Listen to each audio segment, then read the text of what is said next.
தொடர்ந்து தன்னுடைய முதற்கட்ட கருத்தை முன்வைக்க மூத்த பத்திரிகையாளர் இவரா? ஆமாங்க.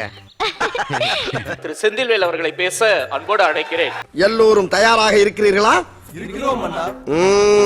நால்வரில் நம்பிக்கை தருவது யார் என்றால், நால்வரில் நம்பிக்கை தருபவர் மாண்புமிகு முத்துவேல் கருணாநிதி ஸ்டாலின் என்பதை உறக்க சொல்ல முடியும். அடே, உங்களுக்கு மாட்டு சாணி இல்லடா, மனுஷன் சாணி அடிச்சா கூட நீங்க திருந்த மாட்டீங்கடா. முத்துவேல் கருணாநிதி ஸ்டாலினுக்கு தான் எல்லா நம்பிக்கையும் இருக்கு. ஏன்னாக்க பொருளாதாரத்தை உயர்த்தி அப்படியே தூக்கி நிறுத்திட்டாருங்க. வாயில நல்லா வருது, சொல்ல முடியல.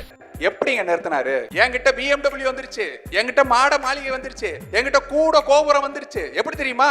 நான் 10 லட்சம் ரூபாய் கடன் வச்சிருக்கேன். இந்த 10 லட்சம் ரூபாய் கடனை வாங்கி இதெல்லாம் வாங்கிட்டேன். அதனால நான் பொருளாதாரத்துல உயர்ந்துட்டேன். பாஸ், நீங்க ஒரு வில்லேஜ் விஞ்ஞானி பாஸ். என் மூஞ்சிக்கு முன்னால புகழாத, அது எனக்கு பிடிக்காது.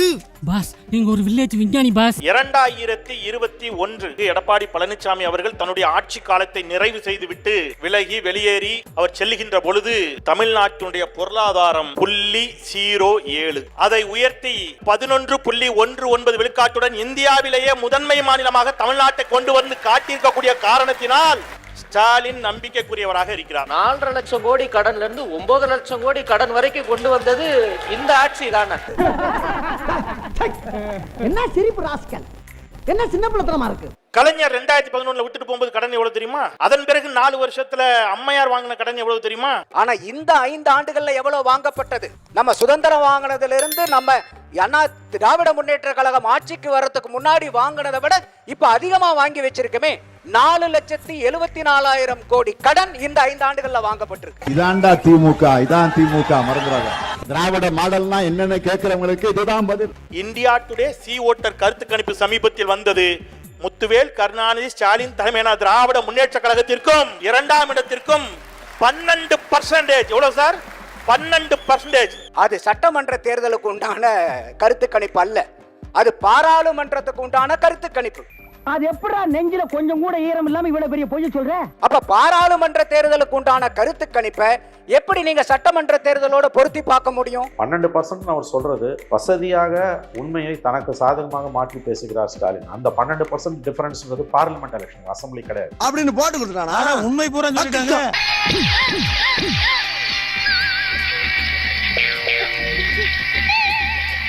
அவன் சினிமால பாக்குறதுக்கே, ரீல ஓட்டுறதுக்கே பார்க்க பிளாக்ல டிக்கெட் வாங்கி வரான், தண்ணியை போட்டுட்டு காசு கொடுக்கறது வரான். யாரு? பிச்சை மகனா? நொச்ச மகன். அந்த கூட்டம் தான் அது. அது விஜய பார்க்க வரும், அதுக்கு தன்மானம், சுயமரியாதை, சமூக நீதி, திராவிடம், இந்துத்துவம், தேசியம் எதுவும் தெரியாது.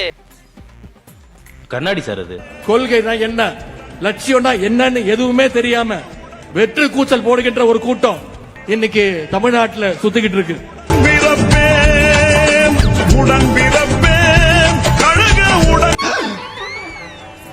நம்ம மூஞ்சி அப்படி இருக்கு.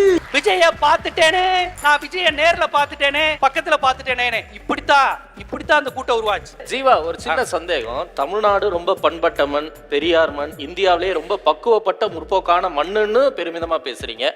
இன்னொன்னு இப்படி எல்லாம் ஒரு ரசிகர் கூட்டம் இங்க இருக்கு அப்படின்னா அதையும் திட்டுறீங்க. இது ரெண்டுல எது உண்மை? இதுல எதுல உண்மை? ரெண்டும் உண்மைதானே. ரெண்டுமே உண்மைங்கிறதுக்கு இந்த அரங்கமே சாட்சி. இன்னைக்கு 2019 ஐயா உதயநிதி ஸ்டாலின் அவர்கள் சினிமா நடிகராகவும் ப்ரொடியூசராகவும் இருந்து 21 எம்எல்ஏவாகி 23 மினிஸ்டர் ஆகி 24 இன்னைக்கு துணை முதலமைச்சரானது. இதுக்கு பேரு சனாதனம் இல்லையா? நம்ம ராஜராஜ சோழன், ராஜேந்திர சோழன் எல்லாம் இல்ல பட்டம் சூட்டிட்டு இருக்கோம். இது சனாதனம் இல்லையா?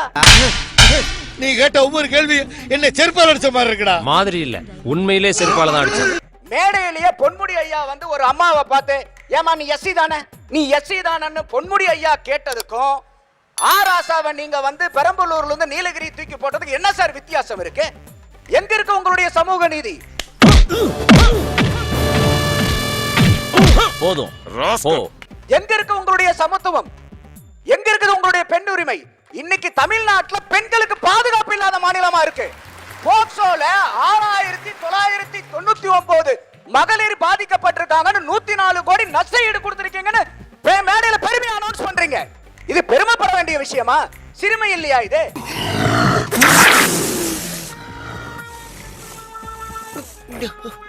சரி, விஜய் வந்தா இதெல்லாம் மாத்திடுவாரா? எல்லாம் நடிகர் சொன்னீங்கல்ல, எம்ஜிஆர் நடிகர் இல்லையா? ஜெயலலிதா நடிகர் இல்லையா? முதலமைச்சர் ஸ்டாலின் நடிகர் இல்லையா? அவர் மகன் முதலமைதி நடிகர் இல்லையா? அவங்க அப்பா முதல்வர் கருணாநிதி நடிகர் இல்லையா? அவருடைய ஆசான் அண்ணா நடிகர் இல்லையா? என்ன பேசுறீங்க? 4 ஆண்டுகளுக்கு முன்னாலே கரண்ட் பில் எவ்வளவு, இப்ப எவ்வளவு? இன்னைக்கு உன்னை செம பெரட்டு பெரட்டா விட மாட்டேன். எங்க சொன்ன கேளுங்க. 4 ஆண்டுகளுக்கு முன்னாலே உங்க வீட்டு டாக்ஸ் எவ்வளவு, இன்றைக்கு எவ்வளவு? 4 ஆண்டுகளுக்கு முன்னாலே நீங்க போடுற சட்ட வேட்டிய லாண்டரியில போடுற போது பில் எவ்வளவு, இன்னைக்கு எவ்வளவு? இப்ப நான் அடிக்கிறேன்டா.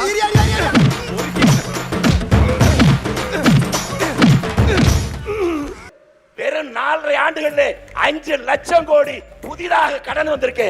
இது யார் கட்ட போறது? கொஞ்சமாவது அவங்களுக்கு மூளை இருக்கா? அந்த மு.க. ஸ்டாலின் மூளை இருக்குதா? ஒரு புள்ளிக்கே மூளை இருக்குதா? எங்க ஏத்துமா அந்த மூளையை வச்சுட்டாங்கன்னே எங்களுக்கு புரியல. ஒரு விபரீதமான அசாத்திய சூழ்நிலை வந்தால் அந்த மக்கள் கலைந்து செய்வதற்கான வழி இருக்கா என்று பார்த்துதான் அனுமதி தரணும். கரூரில் அப்படி தரப்பட்டதா?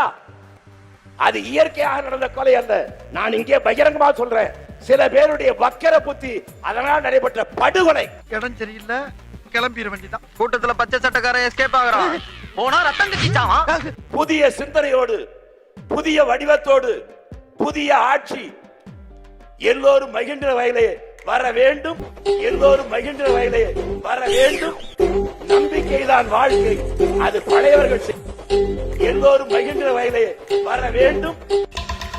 அங்க பாரு, அவன் மட்டும் எப்படி பாக்குறான்னு. ஏன்டா அப்படி குறுகுறுன்னு பாக்குற?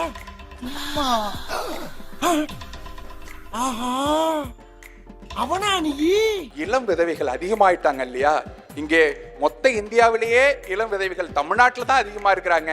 நாங்கள் வந்தால் டாஸ்மார்க்கை மூடுவோம், நாங்கள் வந்தால் எங்கள் கட்சிக்காரர்கள் நடத்தக்கூடிய சாராய ஆலைகளை மூடுவோம் எல்லாம் சொல்லிட்டு இப்ப பண்ணீங்களா? அதெல்லாம் இல்லைங்க. இல்ல. பாஜகவை நாங்கள் எதிர்ப்போம். எப்போ? மோடி அவர்களை பாக்குற வரைக்கும். மோடி இறங்கி வர்றாருன்னா வெள்ளை பிடிச்சிட்டு நின்றோம். வெள்ளைக்குடி காட்டி தப்பித்ததா இன்று முதல் நீ வெள்ளைக்குடி வேந்தர் என்று உலக மக்கள் அனைவராலும் அன்போடு அழைக்கப்படுவாய். போதுமா மகாபிரபு, போதுமா? மாற்றம் தரும் என்று நம்பி திராவிட முன்னேற்ற கழகத்தின் தலைவர் மாண்புமிகு மு.க. ஸ்டாலின் அவர்கள் சட்டையை கிழித்துக் கொண்டு பஸ்ல கார்ல இருந்து இறங்கின கொடுமையை பார்த்தோம். பேசும்போது அதை நாம படுத்துறது. ஐயோ, நம்ம மைண்ட் அங்க போகுது.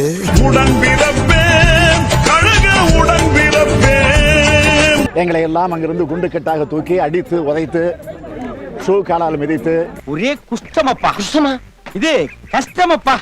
எங்களுடைய சட்டைகளை எல்லாம் கிழித்து, சட்டையெல்லாம் ஏற்கனவே உட்காயம் வேற ஏற்படுத்தப்பட்டிருக்கிறது. காலை உடிச்சு விட்டாங்க. இந்த ட்ரிப் அடி கொஞ்சம் ஓவரா பேசாதா? ஓடி போயிட்டு ஓவரா நான் கேக்குற, அசிங்கப்படுத்திட்டீங்களா?